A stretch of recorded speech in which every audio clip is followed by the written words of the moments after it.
El tema que vamos a desarrollar ahora es la representación de poliedros. Antes de comenzar a estudiar la representación de los poliedros, voy a recordar algunas nociones de geometría elemental. Por ejemplo, ¿qué es un cuerpo geométrico? Es el espacio limitado por superficies en general. El poliedro es el cuerpo geométrico limitado por un número finito de planos. Superficie poliédrica es la superficie que separa el cuerpo del espacio que lo rodea. Las caras son los polígonos que la constituyen, denominados polígonos consecutivos, por tener de dos en dos un lado en común y no pertenecer al mismo plano. Vamos a trabajar ahora con estos planos que vimos en la primera parte de la clase. Vamos a seguir desarrollando el tema, generando cuerpos. Las caras de estos cuerpos, aclarando un poco, es los polígonos que conforman este cuerpo geométrico. Las aristas son los lados de las caras. Son esos segmentos que componen esas figuras poligonales. Los vértices del poliedro son los puntos de las caras, y a cada vértice concurren por lo menos 3 aristas en los poliedros. El ángulo diedro, esto es un poco más específico, el ángulo diedro es el ángulo que forma una cara con otra. Y el ángulo sólido es el ángulo formado por 3 o más caras, también llamado ángulo poliedro o triedro. Los poliedros se dividen en convexos o cóncavos. Un poliedro convexo es cuando una recta lo intersecta únicamente en 2 puntos. La figura de arriba nos está mostrando como una recta intersecta en un punto de entrada, un punto de salida, y eso hace que el cuerpo, al ser 2 puntos, que el cuerpo sea convexo. Los cuerpos cóncavos son los cuerpos que venimos trabajando, cuerpos encastrados, que hemos trabajado en el taller introductorio, como para relacionarlo con los temas ya dados. Y una recta, cuando los intersectas, lo intersecta en más de 2 puntos. En estos casos, en este ejemplo, puede mostrar acá abajo a la derecha en la imagen que una recta que lo intersecta, lo intersecta en un punto de intersección 1, 2, 3, 4. Y otra recta también en el ejemplo 5, 6, 7 y 8. Eso determina que un cuerpo sea convexo o cóncavo. A su vez, los poliedros convexos se clasifican en poliedros regulares, poliedros semirregulares y poliedros irregulares. Ahora voy a dar una descripción general de lo que son los poliedros regulares: el tetraedro, octaedro, icosaedro, dodecaedro, hexaedro o cubo. Los poliedros semirregulares, los arquimedianos, que están conformados por 10 planos, con dos clases de polígonos, y o formado por 3 clases de polígonos regulares iguales. Los de bases poligonales regulares o superficies laterales cuadradas, y los de bases poligonales regulares y superficies laterales triángulos equiláteros antiprisma. Y los que vamos a desarrollar en la clase de hoy, en los trabajos prácticos, vamos a hacer las actividades, vamos a trabajar con los prismas, que pueden ser rectos, oblicuos o truncados, las pirámides, que también pueden ser rectas, oblicuas o truncadas, paralelepípedos, y voy a mostrar algunos poliedros en general. Los poliedros regulares, estos cuerpos son cuerpos platónicos, son cuerpos, podríamos decir, perfectos, porque están formados por planos poligonales regulares que tienen todos los lados iguales, o sea que todas sus aristas que conforman el cuerpo tienen la misma longitud, la misma verdadera magnitud. Son ángulos sólidos, también son iguales todos los ángulos entre sus caras, y además son factibles de ser inscriptos en una superficie esféricas.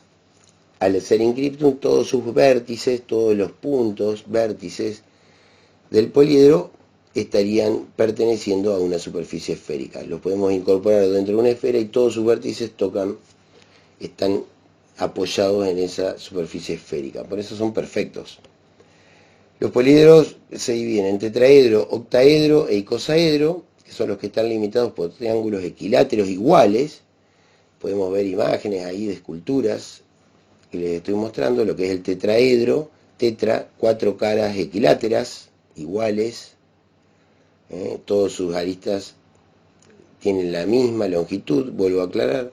El octaedro, que es un cuerpo que tiene 8 caras equiláteras, y el icosaedro, que tiene 20 triángulos equiláteros.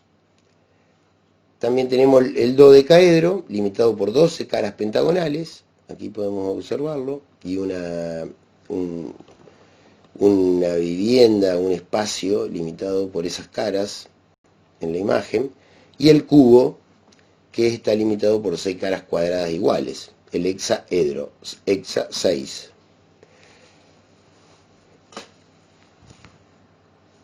Los poliedros semirregulares son aquellos cuyas caras son poligonales, regulares, de aristas iguales, pero de diferentes clases.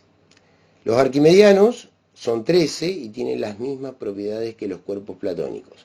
Son ángulos sólidos, iguales, y son factibles de ser inscriptos en una esfera. Solamente se muestran 3 de ellos en esta imagen. El Kelvin, limitado por 8 caras hexagonales y 6 cuadradas. El triacontágono, limitado por 12 pentágonos y 20 triángulos equiláteros, el que podemos ver acá en color verde, y el cubo octaedro, limitado por 6 caras cuadradas y 8 triángulos equiláteros. A su vez tenemos los antiprismas, que son de series infinitas. Sus bases son 2 polígonos regulares idénticos y paralelos, pero girados un ángulo igual a 360 grados, unidos por 2 triángulos equiláteros, siendo n el número de lados de los polígonos directores. Aquí podemos observar en amarillo lo que es un antiprisma. De bases poligonales y superficies laterales cuadradas, son de series infinitas, prismas regulares rectos, cuyas bases son polígonos regulares idénticos y paralelos de número de lados unidos por número de lados de forma cuadrada. Aquí podemos ver en color naranja. Y los arquimedianos o estrellados, prolongando las caras o aristas, se obtiene un cierto número de poliedros estrellados. Uno de ellos es el icosadodecaedro. Como verán, tienen nombres bastante complejos. Son superficies de una complejidad bastante importante en su representación. Los poliedros irregulares, que son los que vamos a trabajar en la clase de hoy. La pirámide. Son aquellos que no cumplen con las condiciones anteriormente enunciadas. La pirámide es el cuerpo comprendido por la superficie piramidal entre un plano que la corta sin pasar por el vértice y este mismo vértice. El polígono determinado por la sección de es la base de la pirámide. La superficie piramidal está constituida por triángulos, tantos como lados tengan la base. Si tenemos una base cuadrada tendremos 4 triángulos, una base hexagonal tendremos 6 triángulos, una base octogonal 8 triángulos. Y son concurrentes todos a un punto llamado el vértice, el punto que podemos observar acá en la imagen, que es el vértice de la pirámide. El eje de una pirámide es la recta que une su vértice con el centro de esa base. La pirámide recta y la pirámide oblicua y la pirámide truncada, vamos a ver ahora. Fíjense que la pirámide recta lo que va a tener es que el eje, esa recta que parte del centro de la base hasta el vértice, es perpendicular a la base, tiene 90 grados con la base. Podemos decir que queda bien vertical la superficie, y cuando el eje es inclinado con la base, es oblicua. Podemos ver acá la imagen de la pirámide esta amarilla, donde la base está inclinada, la base está con un ángulo con el eje oblicuo, inclinada. Queda la superficie, fíjense, deformada.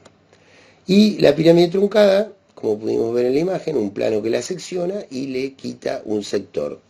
Cuando a un cuerpo geométrico le quitamos una parte, como vieron en la imagen, se determina que es truncado, seccionado, y se le quita una parte del poliedro.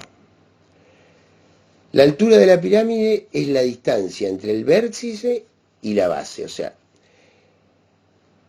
la pirámide recta, como el eje es perpendicular a la base, lo que vamos a tener es que la altura es igual al eje. Y cuando la pirámide es oblicua, el eje, fíjense que parte del centro de la base y va hasta el vértice, es muy superior a lo que es la perpendicularidad del vértice al plano de la base. O sea que en la pirámide recta el eje es igual a la base y en la pirámide oblicua el eje es con una dimensión diferente a la altura. Bien, los prismas, otro cuerpo que vamos a trabajar en el TP número 8. Es un cuerpo limitado por una superficie prismática y dos planos paralelos, que determinan dos polígonos planos denominados base superior y base inferior. La superficie prismática está constituida por paralelogramos. El concepto es que todas sus aristas que parten de su base, de la base inferior a la base superior, son paralelas entre sí y determinan o rectángulos o paralelogramos. También se van a dividir en recto, el cuerpo es recto cuando el eje es perpendicular a la base, en este caso el eje uniría el centro de la base superior con el centro de la base inferior y podríamos decir que las aristas y el eje son de igual dimensión. El prisma oblicuo, ahora el eje es inclinado con los planos de la base.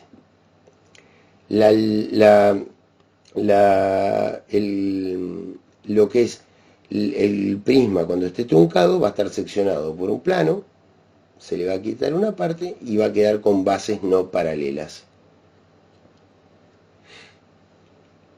Bien, la altura de los cuerpos se va a tomar perpendicular de base a base. Por eso en el prisma recto las aristas y el eje y la altura serían iguales. En cambio en el prisma oblicuo las aristas y el eje serían desiguales a la altura que es perpendicular a la base. Y lo que llamamos un paralelepípedo, que también se divide en paralelepípedo, se le llama a los prismas, tienen los mismos conceptos, que tienen aristas paralelas, no concurren a un punto como la pirámide, y tenemos el paralelepípedo porque su base tiene lados paralelos de 2 en 2, o sea que cuando el prisma tiene lados paralelos de 2 en 2, o sea rectángulos, paralelogramos, cuadrados, es un prisma que se le llama paralelepípedo. También tenemos que el prisma es recto cuando su eje es perpendicular a las bases, el oblicuo, el amarillo que estamos viendo acá en la imagen, que es el eje inclinado con la base, y el truncado cuando se le secciona y se le saca una parte. Y después tenemos los políedros irregulares, que son políedros en general, que son los que no cumplen con ninguna de las condiciones que he enunciado. Siempre acompañando con imágenes de arquitectura y de diseño, tanto en urbanístico como en la arquitectura. Algo que las dos carreras, como lo que es el diseño en la comunicación visual y la arquitectura, van a tener que trabajar, y esto le va a servir como herramienta para el diseño. El conocimiento de toda esta superficie le va a permitir tener una gama amplia de estructuras y formas para poder realizar sus diseños. Lo que es la pirámide recta, esto lo tienen en el apunte, lo que es una pirámide recta, en la parte superior izquierda vemos una pirámide recta donde el eje es perpendicular a la base, está representada en sistema diédrico, la base va a ser un plano, un polígono, en este caso es horizontal, el eje, al ser perpendicular a la base, por eso tengo que imaginar espacialmente, va a ser una recta vertical. Y la altura se puede ver que es igual al eje es por ser el eje perpendicular a la base y la altura tomarse perpendicular a la base, y es la distancia del vértice a la base, vuelvo a repetir. En la pirámide oblicua, acá el ejemplo de abajo a la izquierda, muestra un triángulo, se debe hallar el centro de esa base, y de ese, que en este caso está denominado con el punto O, se parte con un eje, que es oblicuo con la base, y la altura, está mostrado acá en la imagen, es perpendicular a la base, o sea que queda desigual a la longitud del eje. Lo mismo pasa en el prisma recto. En este caso tenemos las bases frontales y las aristas de punta. La altura se debe tomar en proyección horizontal. Por eso lo intencional de estas imágenes son cómo el cuerpo puede estar ubicado en diferentes posiciones espaciales, donde voy a aplicar los temas de punto, recta y plano, y voy a poder representar ahora cuerpos. El prisma oblicuo también, acá en esta que tiene la base también apoyada en el horizontal de proyecciones, acá abajo a la derecha, y vemos cómo la altura sería desigual al eje o desigual a las aristas por defecto. Otro tema que vamos a hacer en los trabajos prácticos 7 y 8. Recuerden que el 7 lo entrega en esta clase a las 13 horas los de la mañana, a las 19 horas los de la tarde, los del grupo tarde, y vamos a también hacerle al cuerpo que representemos, que realicemos la construcción en la lámina, le vamos a hacer la visibilidad. ¿Qué significa la visibilidad? Para la visibilidad primero tengo que determinar, por ejemplo acá lo que muestra la imagen es un tetraedro, una pirámide, que está en el espacio ubicada en una posición totalmente oblicua. Cuando yo quiera representar y hacer la visibilidad, estudiar la visibilidad, o sea, definir qué caras veo y qué caras no veo, en este caso estamos determinando la vista superior, vista desde arriba, vamos a tener que definir en esta proyección que ustedes están viendo acá en el plano pi, blanco, fíjense que tengo todas las líneas en contorno visible continuo. Hay que definir qué arista de esta pirámide se ve primero y qué arista se ve oculta. Lo que tenemos que definir que el contorno aparente se va a definir pasando planos perpendiculares al plano pi por todos sus bordes. Definimos el contorno aparente. Ese sería el contorno aparente. Lo paro ahí. Fíjense, las líneas amarillas definirían el contorno aparente, que sería el contorno de la proyección que obtuvimos. Lo que hay que definir es si se ve la arista A, B larga o vértice C, B corta C. Mirando desde arriba, lo que vamos a hacer es definir un punto de rectas alabeadas, o sea, esa recta A, B larga y vértice C, B corta C. No sabemos, en realidad, se ven que se están cruzando. Si yo tomo ese punto de rectas labiadas y lo llevo al espacio, voy a determinar que el punto 1 pertenece al segmento AB larga y el punto 2 pertenece al segmento BC. Esto determina que lo que estoy viendo en la proyección, lo estoy volviendo a pasar, es que el segmento AB está arriba y el segmento vértice C está por debajo. Por eso ahora cuando realizo la vista, logro entender y representar de que el segmento AB va a ser visible y el segmento vértice C va a ser oculto, como muestra ahora la imagen. Lo mismo va a pasar tanto en el vertical como en el horizontal. Ese es el dibujo. Fíjense, lo que estábamos viendo recién era la vista superior en el plano horizontal y ahora tenemos que resolver también la vista en el plano vertical de proyecciones. Tomo el punto de recta labiada donde se cruzan A y B, AB y vértice C, y determino la visibilidad. Eso es lo que vimos recién, donde AB larga se veía arriba y vértice C se ve por debajo. Lo mismo vamos a tener que hacer en el plano vertical. Vamos a tomar el punto de recta labiada donde se cruzan B larga C y A vértice, lo vamos a trasladar a proyección horizontal a esos dos puntos y vamos a determinar que CB está adelante, siempre mirando desde frente, CB larga está adelante y vértice A está por detrás, y eso determinaría que la línea oculta, en contorno oculto sería vértice A. Y de luego pintar el modelo, les pinto ahí el modelo, como para que vean qué caras veo mirando de frente y qué caras veo mirando desde arriba.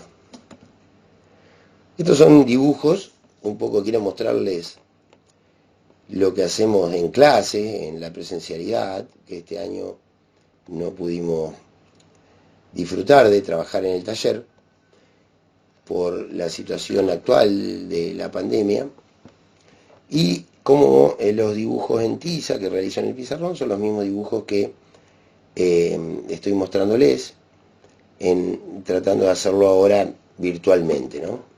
Estos son dibujos que se borra el pizarrón 3 o 4 veces en la mañana, o 5 o en la tarde, tanto en el turno mañana como tarde, y se representan los dibujos en el pizarrón. Y acá pueden ver cómo representé una pirámide recta, con la altura perpendicular a la base que está en posición horizontal. Luego vamos a ver otros temas que en esta clase había dado, que eran desarrollo, que vienen en una unidad temática más adelante, y una pirámide oblicua.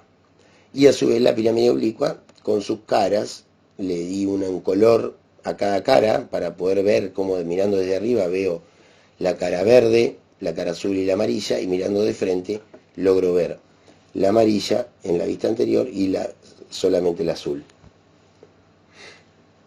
Luego les muestro aquí, estos son todas imágenes de trabajos prácticos de alumnos, las maquetas como la que pedimos la primera clase la semana pasada, de estudio, que fíjense que estas están hechas ahí en el mismo taller, en papel, recortan el desarrollo, que vamos a ver todos estos temas más adelante, y armamos la pirámide oblicua en este caso, con un plano que la intersecta. Fíjense, vuelvo para atrás lo que es